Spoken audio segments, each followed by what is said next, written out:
6 anos conheci a Luciana, que ela procura-me por formigueiro nos pés e que foi orientada na altura à redução da glicemia para evitar a progressão deste formigueiro e dano ainda maior a nível dos seus nervos. Praticamente por 6 meses negligenciou a terapêutica para a diabetes e viu-se a piorar. Quando procura a consulta médica, já encontrava-se com dano maior dos seus nervos que culminou com amputação do mesmo membro. Eu quero agora chamar-vos a atenção, se é diabético, se convive com alguém diabético, as complicações neurológicas ligadas à diabetes dão-nos alguns sinais e estes sinais devem ser conhecidos por vós para que não tenha um desfecho semelhante ao da Luciana. Peço a vossa atenção na reportagem que se segue. Antes, já conhece o site da Yanina Writer? Lá temos disponível um livro gratuito de transformação. A minha transformação começa agora. Consultoria online que pode agendar quando pretende o fazer. E também teremos lá disponível um curso online e gratuito. Não vais querer perder esta oportunidade. Agora fica atento à reportagem. A diabetes é uma condição cada vez mais prevalente na sociedade, chegando a ser considerado como a 4ª causa de morte em todo o mundo, seja ela do tipo 1 ou do tipo 2. Fatores genéticos e ambientais são determinantes para o desenvolvimento de várias outras complicações ligadas ao aumento dos níveis de açúcar no sangue. Porém, o risco torna-se ainda maior quando o manejo dos níveis glicêmicos não é feito de maneira adequada. Nesses casos, o organismo é submetido a um estado metabólico prejudicial, capaz de provocar uma série de complicações, as quais atingem diferentes órgãos. A neuropatia diabética é um dos exemplos mais comuns disso. Ela afeta os nervos periféricos das extremidades, como mãos e pés. No estágio inicial, a neuropatia diabética não causa sintomas, mas conforme evolui, podem surgir sintomas como dor, falta de sensibilidade no local, formigueiro e falta de força. Neuropatia diabética significa que nós temos a neuropatia, que é a doença dos nervos, causada pela diabetes, ou seja, por este aumento hiperglicêmico, aumento do açúcar a nível do sangue acima do limite que o nosso organismo está preparado para poder metabolizar. É importante perceber que os nervos fazem parte do nosso sistema nervoso, ou seja, nós temos a medula, que está atrás da coluna, nos quais saem os nervos, ou seja, imaginemos temos um tronco e temos as raízes. Então, os nervos são as raízes que saem deste mesmo tronco, que vão em diferentes partes do nosso corpo. Por exemplo, para nós conseguirmos mobilizar o membro superior, as mãos e os pés saem da mesma medula, ou seja, são raízes, são esses ramos que vão sair deste tronco que é a medula espinhal. E também tem outros que saem a nível do nosso cérebro, que permitem que nós consigamos, por exemplo, falar, que nós consigamos fazer as expressões da mímica, assim como abrir e fechar os olhos, movimento dos olhos. Esses também são os outros nervos que saem a nível do sistema nervoso para fora, ou seja, para outras partes, para inervar a musculatura externa do nosso corpo. Então, dentro das manifestações, o que é que acontece?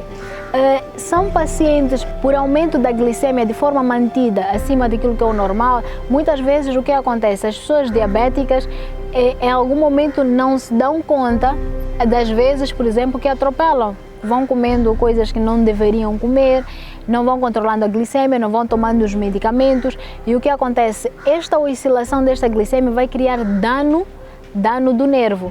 Ou seja, nós temos um nervo que vai perder a sua proteção. Nós chamamos de mielina, que esta facilita na melhor condução do impulso nervoso. Ou seja, para nós termos a informação completa deste impulso nervoso, para podermos ter a sensibilidade, assim como mobilizar os nossos membros, tem que estar intacto.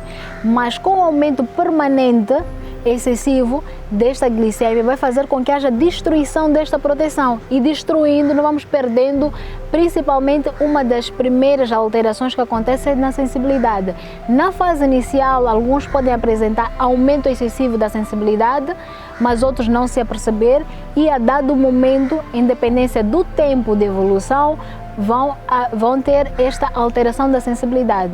E que muitas vezes o que acontece, as pessoas não se apercebem, vão tendo lesões na planta do pé, que essas lesões são as outras pessoas que vão notar porque perdeu completamente a sensibilidade. E muitas vezes também, em dependência do nível de acometimento, podem ter a alteração também da sensibilidade profunda, da propriocepção, que é a capacidade que nós temos de perceber que estamos a tocar o pé no chão, que estamos a caminhar, o movimento do nosso corpo. E essas pessoas normalmente têm tropeços e não se apercebem porque perderam a percepção, ou por outra, vão olhando para o chão para poder orientar-se, para poder andar, porque perderam a percepção do seu corpo ao chão. O tipo mais comum de manifestações da neuropatia diabética é a polineuropatia diabética, que é a alteração simultânea de vários nervos periféricos por todo o organismo. Ela ocorre em até 90% dos casos, com sintomas de dor, queimação, formigueiro, dormência e falta de sensibilidade nas extremidades dos pés e mãos. A neuropatia diabética também pode se manifestar através das alterações do sistema nervoso autônomo, como a impotência sexual e problemas cardíacos. Existem várias formas de apresentação da neuropatia diabética. Pode se apresentar em forma de polineuropatia sensitivo-motora, ou seja, afeta vários nervos ao mesmo tempo, de forma dispersa e muitas vezes assimétrica. Pode ter alteração da sensibilidade e pode chegar também a afetar e comprometer a capacidade da pessoa poder andar, ficar com debilidade ou fraqueza dos membros, não conseguir se locomover. Outra forma é a alteração do sistema nervoso autônomo, ou seja, nós temos os nervos nos quais nós conseguimos dar o comando, por exemplo, para movimentar a mão e as pernas. Entretanto, existe um outro sistema que é involuntário. Por exemplo, nós não orientamos para dar o comando para bater o nosso coração, por exemplo, para o intestino poder funcionar. Então, nesse sistema involuntário também existem nervos que fazem parte deste e também pode criar alteração. E nesta alteração, quais são as complicações? Nota-se muito a alteração, por exemplo, em que a pessoa tem prisão de ventre, a pessoa tem diarreia, pode ter aceleração ou, assim como, retardo do mesmo. Mas também pode acometer alguma funcionalidade no sistema geniturinário. Pode ter dificuldade em controlar a urina, assim como pode ter retenção da mesma urina. Assim como pode acometer, principalmente nos homens, uma disfunção erétil e nas mulheres que apresentam diminuição da lubrificação vaginal e apresentam como secura vaginal. E, por outro lado, também pode acometer a nível dos vasos, porque alteração no sistema cardiovascular, em que os pacientes, ao levantar, normalmente pela manhã podem sentir-se com tonturas ou ter uma visão turva por baixo da pressão de forma brusca. Então, existem vários sistemas nos quais podem acometer de forma única, assim como podem apresentar de uma forma de mononeuropatia, ou seja, afetar só um único nervo. São aqueles pacientes que podem apresentar, por exemplo, uma paralisia facial periférica, ou seja, nós notamos pela expressão facial que a pessoa tem desvio do canto da boca para um determinado lado, não consegue franzir aqui a testa do mesmo lado, assim como ao fechar os olhos nós não conseguimos notar que tem uma parte branca do mesmo lado.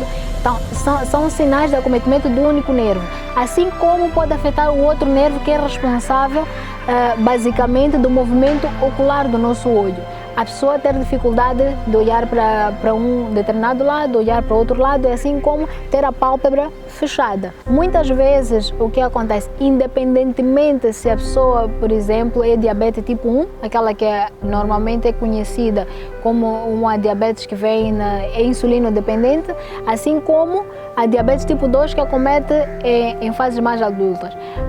Porém, nas duas situações o risco é o mesmo de padecer de alguma neuropatia diabética. Tudo depende do controle metabólico de cada indivíduo. O primeiro diagnóstico parte do princípio de notar estes sinais e procurar ajuda, seja ajuda por um endocrinologista, assim como medicina interna ou médico de clínico geral, a partir do momento que nós notamos esses sinais sendo diabético já diagnosticado. O outro aspecto é olhar todos os dias a planta dos pés, porque nós negligenciamos. O que se orienta muitas vezes é ter um espelho e olhar, porque a perda da sensibilidade na planta do pé passa muito despercebida. Dificilmente nós tocamos a nossa planta do pé para perceber. É mais fácil nós pegarmos a nossa mão e percebermos do que a planta dos pés. Ou por outra, em casa, as pessoas que residem com algum diabetes também prestarem e ajudarem nesta atenção a nível dos seus pés. O mais importante a ressaltar é que em qualquer fase da diabetes, mesmo aquelas pessoas que, por exemplo, não têm o diagnóstico, têm os sintomas da diabetes, podem apresentar neuropatia diabética. Imaginemos que a pessoa, existe uma tríade. Por exemplo, a pessoa urina muito, tem muita vontade para comer, tem muita sede e passa despercebido. Nesta fase, nós temos aumento do açúcar a nível do sangue e neste momento também pode acometer os nervos. Então, em qualquer fase da diabetes, se não estiver controlado, podemos ter a neuropatia diabética. O tratamento primeiro é baseado no cumprimento das medidas que foram impostas pelo seu médico. Atividade física, se for para parar de fumar, parar de fumar, consumo do álcool, se for hipertenso, tomar a medicação, a obesidade, o sedentarismo, porque imaginemos, estas patologias que eu acabei de mencionar, elas também criam dano no nervo. Então, já temos a diabetes que causa dano, imagine mais outras patologias, vai sobrecarregar e criar dano ainda maior deste nervo. Então, quanto mais evitarmos, ainda melhor. Então, o tratamento no controle metabólico, sempre procurar ajuda e controlar necessariamente a sua glicemia. O médico, independência de indivíduo para indivíduo, vai informá-lo qual é a glicemia ideal e como pode fazer para manter esta glicemia, este açúcar no seu limite normal para evitar que haja dano a nível dos nervos. Na neurologia, o que é que nós fizemos? Nós evitamos que haja progressão desta lesão, ajudamos por causa do formigueiro, que é uma das principais causas de procura da neurologia, que é o formigueiro que acomete tanto nas mãos como nos pés, e nós damos medicação para ajudar, porque estas pessoas precisam de ter qualidade de vida, para ajudá-lo a continuar a sua vida normal. A principal complicação da neuropatia diabética é a amputação dos membros inferiores. Uma das complicações mais temidas e na qual nós devemos também ter alguma precaução é o pé diabético, e quando nós perdemos a sensibilidade, temos alguma ferida e acaba em amputação. Esta amputação não traumática muitas vezes acaba tirando aquilo que é a qualidade de vida deste paciente. De considerar que o paciente, além de ter a toma diária dos medicamentos, que não é fácil, e ter esta amputação não traumática também é uma componente que diminui a qualidade de vida. E se nós conseguirmos prevenir e ajudar esses pacientes a diagnosticar ou a suspeitar da neuropatia, é sempre melhor. Um exercício que se pode fazer em casa é com um palito, por exemplo, de fósforo, que é mais acessível, e colocamos a nível da planta dos pés e pedimos à pessoa para fechar os olhos e perguntamos se consegue sentir a sensibilidade do mesmo objeto. É uma forma prática que todos nós podemos fazer e, caso notemos alguma alteração, procurar ajuda. A médica no serviço de neurologia, Yanina Baduro, deixa algumas recomendações essenciais de modo a reconhecer a neuropatia no seu estágio inicial. Sempre a melhor forma de nós podermos tirar as nossas dúvidas é procurar ajuda. E quando nós temos algum sintoma, seja ele banal que seja, procure apoio, porque muitas vezes é neste momento que nós podemos intervir, é neste momento que nós podemos fazer alguma coisa. Na neuropatia diabética, muitas vezes nós começamos com formigueiro nos pés e deixamos assim, porque vai passar, porque deve ter sido um dia cansativo, mas na verdade o nosso corpo está a dar-nos sinal que alguma coisa não está bem. A questão não é quantos foram amputados, mas sim quantos podemos prevenir para que não sejam amputados. E esta não é a única complicação, como puderam perceber na reportagem. E agora a responsabilidade é sua, de controlar a sua glicemia e evitar danos maiores e irreversíveis dos seus nervos. Se ainda não fizeste a sua subscrição, subscreva-te, porque aqui nós trazemos conteúdo de transformação e de saúde. Fique ligado para os próximos conteúdos.